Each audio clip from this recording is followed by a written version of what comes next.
Zdravím YouTube, moje meno je Adam Kalivoda, ale mnohí z vás ma poznáte skôr takto. Toto video je úvod do série Piliere kvalitného tréningu a zároveň moje vôbec prvé video na YouTube. Prostredníctvom mojich videí ti chcem sprostredkovať čo najviac užitočných informácií ohľadne silového tréningu. Tieto moje znalosti a poznatky zberám už takmer 10 rokov. Prešiel som si fázami, kedy som s cvičením začínal, ale aj prípravou na medzinárodnú súťaž v silovom trojboji. Vyskúšal som si aj cvičenie vonku iba s vlastnou váhou a neustále rád skúšam a analyzujem rôzne cviky a metódy v posilovni. A teraz nastal ten čas sa s týmito informáciami podeliť.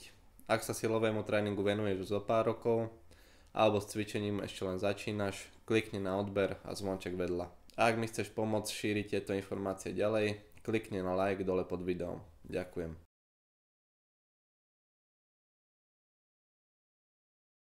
Posledné mesiace alebo roky si všímam veľký nárast popularity silového tréningu. Každý chce vyzerať čo najlepšie a v čo najkratšom čase. Technika a prevedenie cvikov ide v tomto prípade bokom.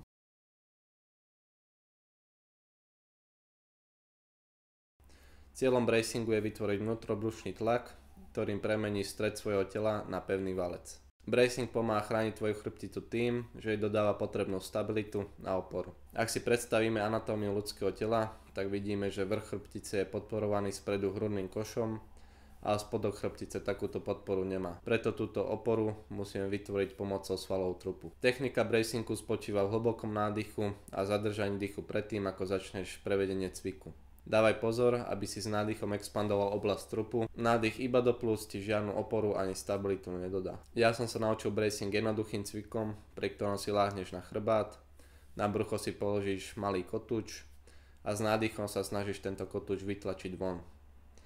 Zároveň si môžeš prstami tlačiť na šikmé brušné svaly a prsty tiež vytlačať smerom von. Alebo si ruku polož pod spodný chrbát, aby si mal istotu, že expanduješ trup po celom obvode.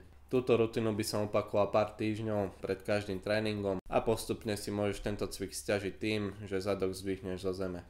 Od stability stredu tela sa odvíja prenosily do končatín, čiže bracing by ti mal teoreticky pridať na výkone.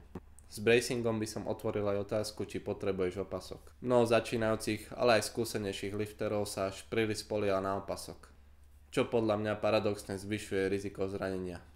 Opasok dáva falošný pocit bezpečia a v tom horšom prípade až príliš vysoké sebavedomie. Správne ho používaš len vtedy, ak aktívne používaš bracing. Čiže ak ťa trápi chronická bolesť spodného chrbta, skús trochu času venovať správnemu bracingu. Nezaručujem ti, že ti to pomôže, ale za pokus to stojí. Zhod na pár týždňov váhu na činke a sústreď sa na správne prevedenie cvikov s pevným stredom tela a bez opasku. Ako sa hovorí, niekedy treba spraviť pár krokov vzad, aby si sa mohol výrazne posunúť vpred. Toľko základné techniky a poďme si predstaviť jednotlivé piliere kvalitného tréningu. Ak chceš, aby bol tvoj tréningový plán efektívny, potrebuješ dodržať isté pravidlá rastu svalov. Ktoré cviky sú najefektívnejšie pre svalovú hypertrofiu, ako tvrdo a ako často trénovať, koľko sérií a opakovaní treba vykonať na svalovú partiu, a v neposlednom rade, ako dokumentovať progres, aby bol udržateľný a čo najplynulejší. Každú z týchto tém si rozoberieme v nasledujúcich 5 videách a v 6. videu si všetko zhrnieme a na základe informácií zostavíme jednoduchý tréningový plán. Poďme teda pekne po porade. V prvom videu zo série si rozoberieme výber cvikov. Vysvetlíme si rozdiely medzi komplexnými a izolovanými cvikmi. Taktiež si vysvetlíme rozdiely medzi cvikmi s vlastnou váhou, štinkami alebo na strojoch. Toto video nájdeš už teraz na mojom kanáli, link nájdeš v popise. Ďalším poradí bude video o intenzite tréningu. Poviem to na rovinu, drvivá väčšina ľudí v posilke netrénuje dostatočne tvrdo. Tvoje svaly potrebujú dostatočný stimul v podobe mechanického napätia na to, aby rástli. Zjednodušene potrebuješ trénovať dostatočne intenzívne. V tomto videu si vysvetlíme, akú intenzitu by si mal zvoliť, ak si vždyme začiatočník, akú intenzitu zvoliť na cvikoch komplexných a cvikoch izolovaných.